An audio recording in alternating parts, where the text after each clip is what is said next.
semuanya, perkenalkan nama saya Aria Sasrani. Di sini saya akan membahas Diffusion of Innovation Theory. Teori difusi inovasi, berbagai inovasi terbaru terus hadir seiring berkembangnya zaman dan teknologi.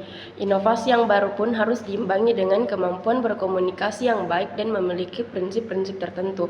Karena nantinya kemampuan yang baik dalam berkomunikasi tersebut akan berpengaruh terhadap upaya pengembangan dan pengadopsian inovasi-inovasi baru dalam suatu kelompok masyarakat.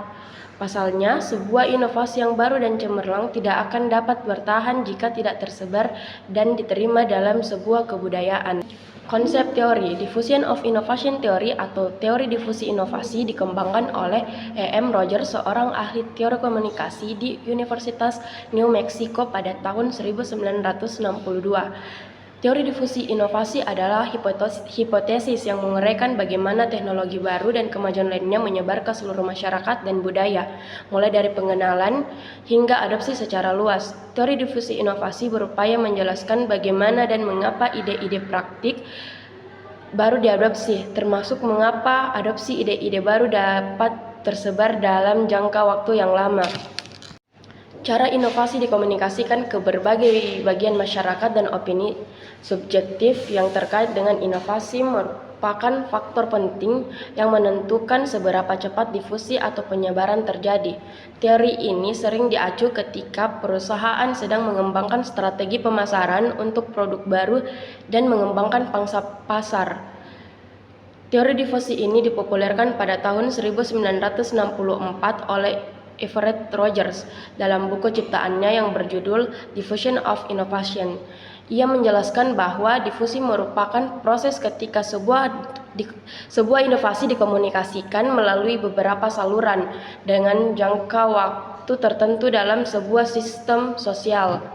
Teori ini mengidentifikasi 5 kelompok orang yang berbeda dengan mengadopsi inovasi, yaitu inovator, early adopter, early majority, late majority, dan langer. Selanjutnya ada asumsi teori. Asumsi teori difusi inovasi dikutip dari situs Communication Theory. Roger merumuskan 4 elemen penting dalam teori difusi inovasi, yakni inovasi merupakan ide praktik atau objek yang dianggap baru oleh individu. Ini mampu mendorong seseorang untuk melakukan satu hal yang baru atau membawa perubahan sosial. Yang kedua, saluran komunikasi. Lewat saluran komunikasi, inovasi tersebar ke seluruh masyarakat. Saluran ini bisa berupa SMS, karya sastra, maupun dari mulut ke mulut. Yang ketiga, sistem sosial adalah kelompok jaringan yang saling berkaitan satu sama lain untuk memecahkan masalah bersama. Sistem ini mengacu pada seluruh jenis komponen dalam masyarakat seperti keluarga, lembaga agama, atau kelompok orang. Yang keempat, waktu. Mengacu pada banyaknya waktu yang dibutuhkan seseorang untuk mengadopsi inovasi dalam masyarakat. Ini juga termasuk waktu yang dibutuhkan individu untuk membiasakan diri dengan hal baru. Everett Rogers menjabarkan bahwa ada 4 tahap penting dalam asumsi teori difusi inovasi, yakni pengetahuan. Pengetahuan merupakan kesadaran dan pemahaman individu mengenai inovasi. Kedua, persuasi. Persuasi adalah sifat menyetujui atau menolak sebuah inovasi. Yang ketiga, keputusan. Sementara keputusan berkaitan dengan pilihan individu untuk mengadopsi inovasi tersebut atau tidak. Yang keempat, konfirmasi. Lalu, konfirmasi terjadi ketika individu menguatkan keputusan yang diambilnya. Adapun tujuan dari difusi inovasi, tujuan utama dari difusi inovasi adalah diadopsinya suatu inovasi yakni gagasan, ilmu pengetahuan, dan teknologi baik individu maupun kelompok sosial tertentu. Karakteristik difusi inovasi. Difusi inovasi tentunya memiliki beberapa karakteristik yang dapat mempengaruhi tingkat adopsi dari individu maupun kelompok sosial tertentu. Karena tujuan utama dari sebuah difusi inovasi adalah diadopsinya gagasan atau ilmu pengetahuan baik oleh seorang individu atau kelompok tertentu. Berikut adalah 4 karakteristik yang dapat mempengaruhi hal tersebut. Yang pertama, keuntungan relatif. Keuntungan relatif merupakan bagaimana sebuah inovasi baru dapat dikatakan lebih baik ataupun tidak lebih baik dari inovasi sebelumnya. Hal ini yang menjadi tolak ukur dalam keuntungan relatif ini adalah bagaimana seseorang merasakan langsung dampak dari inovasi tersebut. Apakah inovasi tersebut membuatnya puas atau tidak. Semakin besar keuntungan relatif yang dirasakan, maka inovasi tersebut juga semakin cepat untuk diadopsi suatu kelompok tertentu. Yang kedua, ada kesesuaian. Kesesuaian dalam difusi inovasi berkaitan erat dengan bagaimana sebuah inovasi dapat sesuai dengan keadaan, kebudayaan, dan nilai-nilai dalam masyarakat itu sendiri. Kesesuaian juga tentunya berkaitan dengan kebutuhan yang ada dalam masyarakat. Maka dari itu, inovasi yang tidak memiliki nilai kesesuaian dengan keadaan sosial tidak akan diadopsi secepat inovasi yang kompatibel atau sesuai.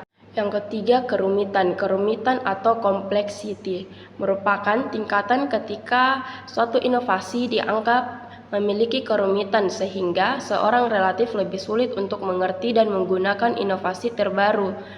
Semakin rumit sebuah inovasi, maka akan semakin sulit hal tersebut untuk diadopsi.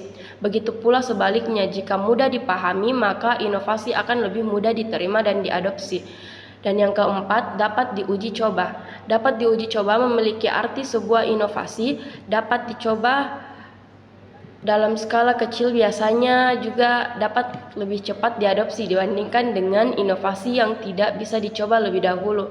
Dengan diuji coba terlebih dahulu, sebuah inovasi akan lebih mudah diketahui sesuai atau tidaknya. Para adoptor juga tentu dapat lebih mudah mengetahui kelebihan dan kekurangan sebelum akhirnya mereka mengadopsi seluruhnya. Terakhir, ada contoh penerapan. Contoh dari penerapan teori difusi dan inovasi ini adalah munculnya aplikasi yang menyediakan jual beli secara online. Jika dahulu proses jual beli kita temui di pasar, maka sekarang masyarakat dengan mudah membeli barang keperluan melalui aplikasi yang terdiri dari ratusan atau ribuan toko dengan berbagai macam barang yang dijual. Contoh dari aplikasi ini adalah Shopee, Lazada, Tokopedia, dan hal ini tentu saja menjadi sebuah kabar baik bagi banyak orang. Selain memudahkan, pasar online juga memiliki jenis barang yang beragam. Hingga saat ini pengguna pasar online makin meningkat, bahkan tersedia di aplikasi hiburan, contohnya TikTok Shop. Inovasi ini tentunya sangat berguna bagi masyarakat yang membutuhkan. Penggunaan yang mudah dan dapat diakses siapa saja adalah daya tarik inovasi ini. Tidak semua pihak merasa diuntungkan dengan kehadiran inovasi ini. Contohnya, pedagang yang biasanya menjual dagangannya di pasar, tetapi dengan komunikasi yang baik, kita dapat memberikan pemahaman terhadap masyarakat terkait dengan kehadiran online shop dan menjadikan mereka pengguna setia aplikasi jual beli ini. Pedagang di pasar pun juga dapat menggunakan aplikasi online shop sebagai media lain untuk memasarkan barang dagangannya. Sehingga seiring waktu diinovasi ini terus berkembang dengan banyaknya hal yang dilakukan secara online. Terdapat beberapa jurnal yang menggunakan teori difusi inovasi atau Diffusion Innovation Theory. Salah satunya jurnal yang ditulis oleh Surahman Suwardi yang berjudul Penerapan Teori Difusi Inovasi dalam Penguatan Kapasitas Kelompok Tani. Jurnal yang kedua yang ditulis oleh Toto Haryadi yang berjudul Adaptasi Teori Difusi Inovasi dalam Game Yuunahi dengan Pendekatan Komunikasi SMCR. Itulah tadi sedikit penjelasan dari teori difusi inovasi. Sekian dari saya. Wassalamualaikum warahmatullahi wabarakatuh.